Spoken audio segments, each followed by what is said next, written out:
आयुक्त हैं, उन्होंने उसको रियलाइज किया। कन्वर्जेंस का जो मॉडल उन्होंने दिया है, क्योंकि डिसेबिलिटी कोई एक इशू, सिंपल इशू नहीं है कि डिसेबिलिटी सर्टिफिकेशन और कहीं पर नौकरी मिल जाना या कहीं मिल जाना। एक ह्यूमन डेवलपमेंट का जो भी इश्यूज होता है वो डिसेबिलिटी से रिलेटेड इश्यूज होता है।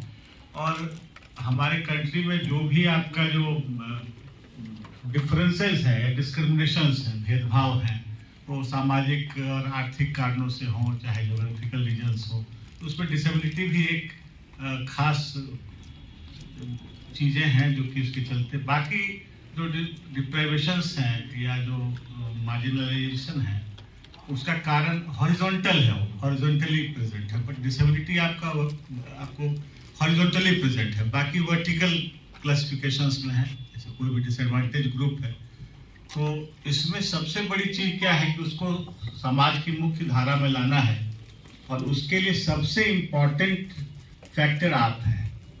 आप अगर नहीं, आपका अगर उसमें नहीं संवेदनशीलता के साथ, भावनात्मकता के साथ अगर आपका सहयोग नहीं होगा, तो शायद वो सर्टिफिकेशन नहीं हो पाएगा और वो पात्र नहीं बन पाएंगे सरकार की जो भी योजनाएं हैं, डेवलपमेंट की, जो भी एजुकेशन का हो, हेल्थ का हो, रूरल डेवलपमेंट का हो, टोटल ह्यूमन इंडेक्स की जो भी बातें हम करते हैं तो उस पर हो। तो लेकिन क्या हुआ है कि जो एक्ट जो पहले था, पर्सन विद डिसेबिलिटीज एक्ट 1995, और उसके बाद जो आपका ये एक्ट जो रिप्लेस हुआ, right to person with disabilities act, तो आप जब सर्टिफिकेशन से आपका कंसर्न है मेनली, तो वहाँ जब आप सोचते हैं तो लगता है कि पहले भी तो यही होता था, आज भी वही है, उस समय भी 40% था, आज भी 40% है।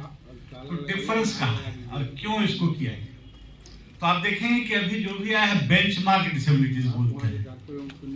तो बेंचमार्क डिसेबिलिटी बहुत बड़ा एक दिमाग में एक हाउंट करता है, वो चिंता का विषय डालता है कि भाई डिसेबिलिटी तो सुना था, ये बेंचमार्क क्या है?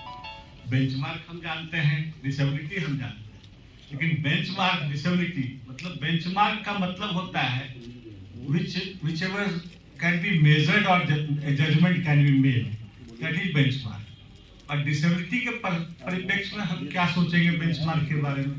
तो ये सबसे बड़ा इशू डिसेबिलिटी में जो आपको प्रॉब्लम क्रिएट करता है वो है क्वांटिफिकेशन का। जो आप असेसमेंट की बात करते हैं कि कितना परसेंटेज दे, कैसे दे, तो उसी के बारे में डिफाइन करना है कि बेंचमार्क डिसेबिलिटी है क्या। तो डिसेबिलिटी के परिप्रेक्ष्य में जब सोचेंगे बेंचमार्क, तो ये होता है स्पेसिफिक जो डिसेबिलिटीज हैं उनका अनस्पेसिफाइड जो डिफिकल्टीज हैं उसको स्पेसिफाई करना। पहले क्या होता था, आपके पास पता नहीं था कि कौन सा डिसेबिलिटी में कितना आएगा। कोई भी चलाता था तो उसमें बहुत ज़्यादा फ्रॉडलेंस बहुत होता था, जो आप लोग महसूस करते थे। जो लोगों ने अपने वक्तव्य में भी बताया कि कोई चलाया कि हम कम समझते हैं, हम कम सुनते हैं, कम देखते हैं, तो आपके लिए प्रॉब्लम होता था, जो भी असेसमेंट करने वाले के लिए प्रॉब्लम होता था कि हम कैसे इसको आइडेंटिफाई करें कि ये मैलिंगरिंग है कि ये रियल इश्यूज है। That was major problem. आज भी आपको वही होता है, क्योंकि क्लैरिटी का अभाव आज भी डिसेबिलिटी में, क्वांटिफिकेशन में क्लैरिटी का अभाव आज भी है। तो यहाँ क्या किया गया कि जो पॉसिबल डिसेबिलिटीज टाइप्स हैं, जो श्रेणियां हैं जो डिसेबिलिटी, जिसमें कोई न कोई लॉस होता है। तो डिसेबिलिटी किस आधार पर होता है? तो मोटर हो सकता है, सेंसरी हो सकता है, कॉग्निटिव हो सकता है, इंटेलेक्चुअल हो सकता है, न्यूरोलॉजिकल हो सकता है, लोकोमोटर हो सकता है। तो ये सारी जो लॉसेस जो भी होंगे, फंक्शन का लॉस, इसी से हमारा फंक्शन होता है शरीर का। तो ज्ञानेंद्रियां हैं, कर्मेंद्रियां हैं और मस्तिष्क है। तो इससे संबंधित इसके फंक्शन में किसी भी कारण से अगर ह्रास होता है तो वो डिसेबिलिटी, मतलब आपको कार्य करने की एबिलिटी को रिड्यूस करता है। तो डिसेबिलिटी का डेफिनेशन हम कैसे करेंगे? कौन पात्र होगा जो कि लाभ का पात्र होता है, जो डिसेबिलिटीज के लिए है? तो उसमें यही है, ये सारे फंक्शंस में किसी बीमारी या स्थिति के कारण, शारीरिक स्थिति हो या मानसिक स्थिति हो, उसके कारण जितना उसके कार्य करने की क्षमता में कम से कम 40% कमी आ जाए तो वो एलिजिबल हो जाता है डिसेबिलिटी सर्टिफिकेट।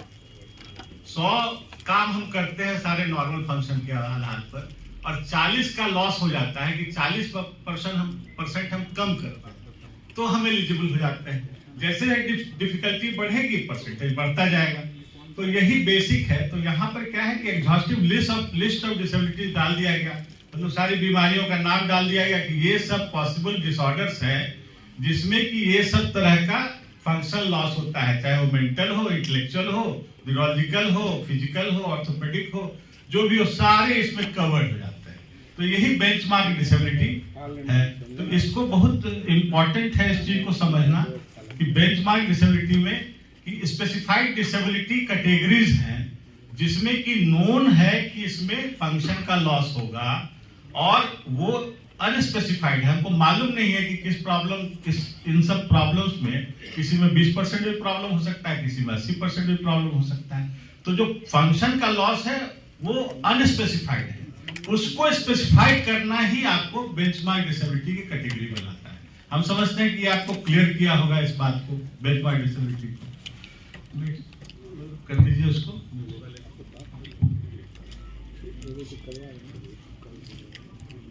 अब दूसरा एक इशू जो था पहले से और आज जो हम देखते हैं, बहुत ज्यादा मैं एक्टिव आज के डेट में नहीं हूं, लेकिन जो आम इंटरेक्शन से पता चलता है कि मेडिकल अथॉरिटी की बात आती है तो पहले सिविल सर्जन हेड होते थे सारे मेडिकल बोर्ड्स के, अथॉरिटीज के। तो आप जब नोटिफिकेशन देखेंगे तो इसमें मल्टीपल अथॉरिटीज का मेंशंस है, मल्टीपल अथॉरिटीज, डिफरेंट डिसऑर्डर्स के लिए डिफरेंट अथॉरिटीज। तो उसमें नोटिफिकेशन को एक्सटेंड करना पड़ेगा, you have to pass an extension to this order कि इन जो अथॉरिटीज हैं और भी जो इसमें स्पेसिफाइड है नोटिफिकेशन में, उनको कौन ऑथराइज करेगा, उनको अथॉरिटी कौन बनाएगा। जैसे पीएससी के डॉक्टर को बनाना है, एडिशनल पीएससी को बनाना है, या फिर डिस्ट्रिक्ट हॉस्पिटल को बनाना है, तो सिविल सर्जन हो या यहाँ हेल्थ डिपार्टमेंट का कोई अथॉरिटी हो जो कि उसको नोटिफाई करे to be a medical authority for the purpose of issuance of specific disability certificate as per this guideline. तो ये एक अलग से जब तक नोटिफिकेशन नहीं होगा कंफ्यूजन हमेशा रहेगा। कौन, तो मतलब वर्क का रिस्पॉन्सिबिलिटी की सीमा तय करना कि किस चीज के लिए कौन रिस्पॉन्सिबल है और उसके लिए उसको उचित प्रपत्र उनको मुहैया कराना, नोटिफिकेशन कराना, डेजिग्नेट करना बहुत ही इंपॉर्टेंट है।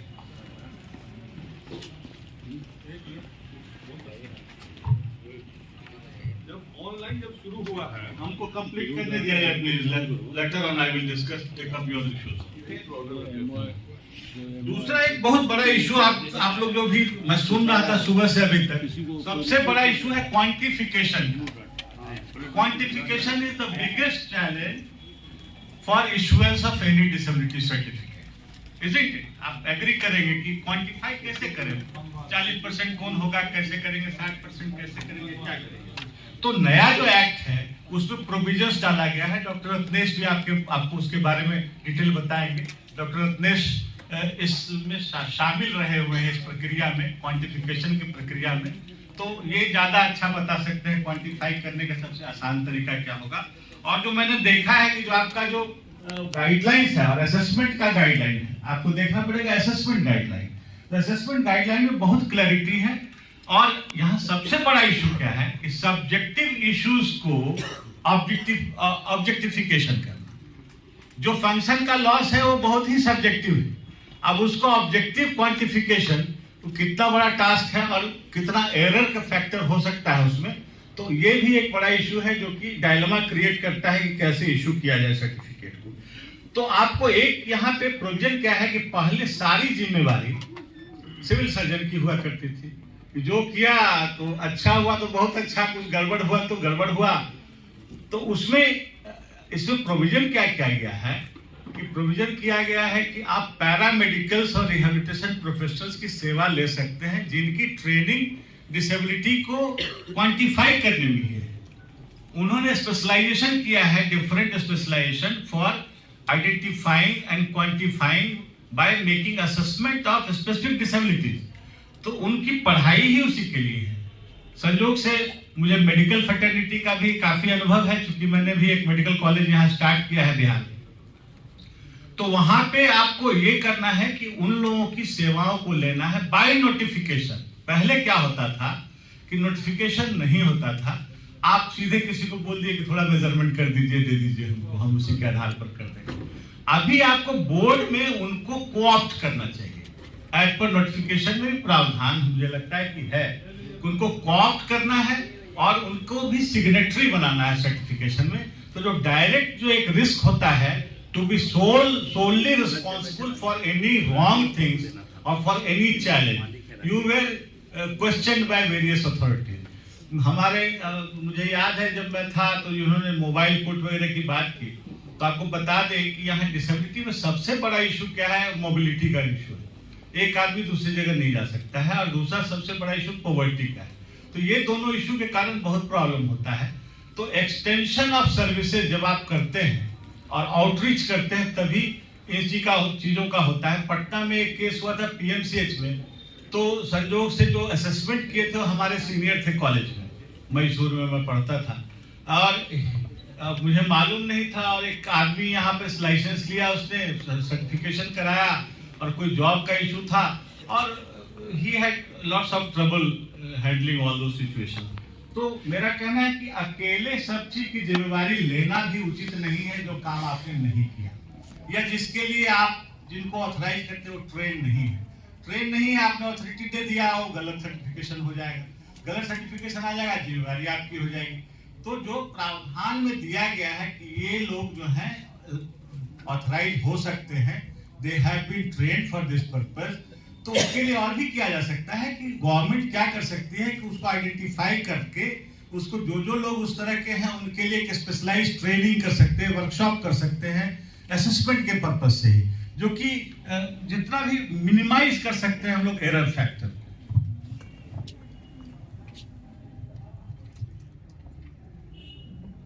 और इसमें और भी प्रावधान है कि आप बाहर के डॉक्टरों को भी इम्पैनल कर सकते हैं, जिसे हर जिले में जो अभी तक इशू उठ रहा था, कुछ स्पेशलिस्ट साइकियाट्रिस्ट वगैरह टाइप के जो मिलते नहीं है, न्यूरोलॉजिस्ट नहीं मिलते हैं, बहुत सारे लोग नहीं मिलते हैं, तो उनको आप बाहर का जो लोग हैं उसको भी आप कोऑप्ट करने का प्रावधान नए एक्ट में दिया गया है।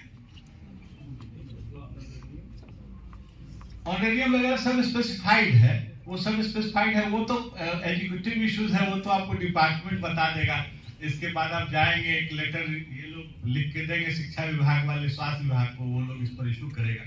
अब चुनौतियां आपको क्या क्या हैं, तो उसमें सबसे बड़ा चीज है कि अध्यादेश में निर्धारित विशेषज्ञ के चिकित्सक का सभी जिलों में के सरकारी अस्पतालों में कार्यरत नहीं होना, एक नंबर 1 सबसे बड़ा इशू है।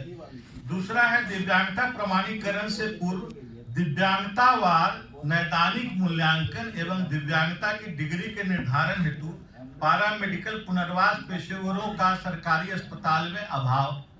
तीसरा है दिव्यांग बच्चों का जिला अस्पताल पर आयोजित दिव्यांगता प्रमाणीकरण शिविर में नहीं पहुंचना। तो मोबिलिटी की बात मैं कर रहा हूं।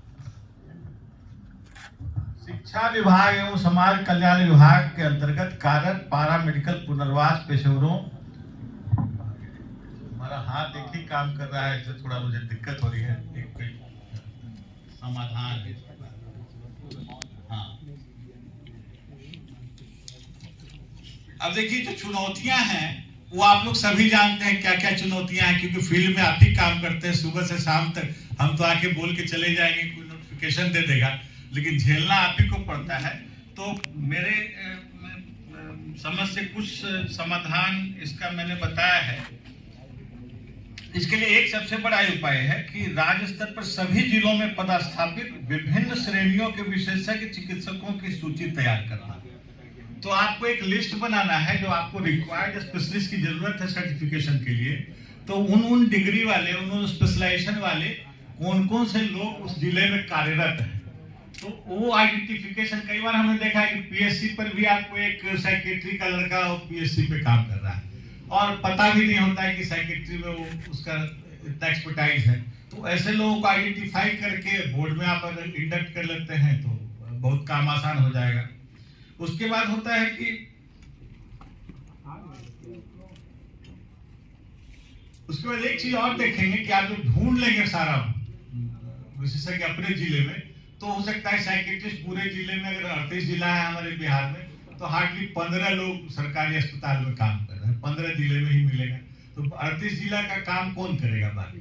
तो उसमें प्रावधान है, और ये इसके आपके पावर के अंदर आता है। हेल्थ डिपार्टमेंट को एक नोटिफाई करना है कि एक स्पेशलिस्ट को 3-4 जिले के लिए कोऑप्ट करना मेडिकल बोर्ड में, तो वो भी संभव है, कई स्टेट्स में कर रहे हैं वो लोग। तो जैसे एक साइकियाट्रिस्ट है, मान लीजिए कि पटना में, और बगल के जिले में नालंदा में नहीं है, नवादा में नहीं है, तो वही एक आदमी को वहां के बोर्ड में भी नामित करना। तो इसमें एक इशू क्या आता है कि वो खुद नहीं देखेंगे, एग्जामिन नहीं करेंगे। तो इसीलिए कहा कि असेसमेंट का बेस जब रहेगा, तो कुछ ऐसे साइकियाट्रिस्ट का काम कहां पर आता है जो उनको असेसमेंट करना है। उनको असेसमेंट करने के लिए जहां सिर्फ डायरेक्ट असेसमेंट की जरूरत है, वो है आपको मेंटल इलनेस के केसेस में। तो उसमें उसके अलावे मेंटल रिटार्डेशन हो, चाहे लर्निंग डिसेबिलिटी हो, जहाँ भी उनका और भी रोल है, वहाँ जो पैरामेडिकल है या रिहैब प्रोफेशनल का जो असेसमेंट का जो उनका मात्रा उन्होंने क्वांटिफाई किया, उसके आधार पर वो दे सकते हैं। तो बाय सर्कुलेशन भी आप ये काम करवा सकते हैं, अगर वो विजिट नहीं कर पाते हैं तो। इसके अतिरिक्त जो है, जो सरकारी सेवा में विशेषज्ञ डॉक्टर नहीं है और जिले में काम कर रहे हैं, उनकी भी एक लिस्ट बनाकर उनको भी आप मेडिकल बोर्ड में या उनकी सेवा सर्टिफिकेशन के लिए ली जा सकती है। उसके अतिरिक्त है शिक्षा विभाग एवं समाज कल्याण विभाग के अंतर्गत कार्यरत पारा मेडिकल पुनर्वास पेशेवरों की मेडिकल बोर्ड में सेवा लेना, इसे भी आप कर सकते हैं। कि शिक्षा विभाग में भी बहुत पैरा मेडिकल और रिहैब प्रोफेशनल्स हैं, सोशल वेलफेयर में भी हैं। तो जैसे किसी ने कहा कि वो हेल्थ डिपार्टमेंट में नहीं है, तो उसको हम लोग कोऑप्ट कर सकते हैं। जो कन्वर्जेंस का मॉडल आ गया ना, ये आने के बाद आपका कोई समस्या नहीं रहेगा, सिर्फ आपका करने की इच्छा शक्ति होनी चाहिए। इसके अतिरिक्त है दिव्यांग बच्चों के प्रमाणीकरण हेतु शिक्षा विभाग एवं समाज कल्याण विभाग के सहयोग से पंचायत स्तर पर दिव्यांगता शिविर का आयोजन करना, जिसकी चर्चा डॉक्टर शिवाजी कुमार कर रहे थे। तो ये शिविर करने से क्या होगा ना, कि शिविर में करवाइए सिर्फ असेसमेंट के लिए। असेसमेंट चूंकि एक दिन में सारा चीज करना, वो एरर को बढ़ावा देना होता है। असेसमेंट सब जगह हो जाए बढ़िया से, और जो एलिजिबल पाए जाएं उनके लिए एक अलग दिन तय करके सर्टिफिकेशन हो सकता है। तो ये सारी बातें जो मुझे लगी कि हमारे लिए आप लोग के लिए जरूरी था। तो इतना ही है कि आप अगर करते हैं तो एक बहुत बड़ा योगदान होगा आपका, और ये सिर्फ ऑफिशियल ड्यूटी नहीं है। जो ये समझे नहीं कि एक बार असेसमेंट कीजिए और फिर एक बार सर्टिफिकेशन कीजिए, क्या हुआ? आपको असेसमेंट नहीं करना है। पैरामेडिकल या रिहैब प्रोफेशनल जो जाएंगे शिक्षा विभाग को, जो आप डेजिग्नेट करेंगे, तो वो शिविर लगा कर जाएंगे किसी गांव में, और वहां असेसमेंट करके रखेंगे। और वहां जो आपका एडिशनल पीएससी है या पीएचसी है, उसके डॉक्टर को आप ऑथराइज करेंगे, वो प्रेजेंट रहेगा वहां, और सर्टिफिकेशन के लिए वो इंडोर्स कर देगा उसके असेसमेंट के आधार पर। आप सिविल सर्जन ऑफिस में सर्टिफाई कर दीजिए, या जिसको आप जिस अथॉरिटी को डेजिग्नेट कीजिएगा वो कर सकता है। इसमें अब ये नहीं है कि सिर्फ सिविल सर्जन ही करेगा, आप सिविल सर्जन जिसको ऑथराइज करेगा वो सर्टिफिकेट दे सकते हैं। क्या अगर हम सही हैं तो ठीक है। तो मुझे लगता है कि इतना काफी था, और आप लोग सभी लोग जानते हैं हर चीज, आपको फिर से बताना तो ये मेरे लिए सौभाग्य का विषय है कि मुझे मौका मिला आप लोगों से इंटरेक्ट करने का। और मैं ऐसे ही कामना करता हूँ कि आप लोगों के सहयोग से साहा जी ने जो काम शुरू किया है, दीपक कुमार जी ने जो काम शुरू किया है, और आपको ये बता दें कि बिहार जब मैं चीफ कमिश्नर था, उसमें 2 बार इन्होंने सेकंड प्राइज लिया था for implementation in portal of disability. और ये आपके मुख्यमंत्री हैं, उनके इंटरेस्ट, उनका विशेष इंटरेस्ट है, इसलिए बिहार हमेशा अच्छा करता है। और आप लोगों का आर्म्स उन्हें मिलेगा तो निश्चित रूप से डिसेबिलिटी का जो कम्युनिटी है, डिसेबल कम्युनिटी यहाँ की, वो निश्चित रूप से बिहार में पूरे कंट्री में अव्वल रहेंगे। धन्यवाद। धन्यवाद सर। ये थे डॉक्टर मनोज कुमार, और उन्होंने अपनी बात रखी। मानव संसाधन की कमी है और उसके बदले में हमारे पास क्या संभावनाएं हैं, इस विषय पर ये परिचर्चा। उम्मीद है कि आप लोग निश्चित रूप से लाभान्वित हुए होंगे। हमारा कार्यक्रम अपने उत्तरार्ध की तरफ अग्रसर है। मैंने आपसे वायदा किया है कि एक सेशन हम लोग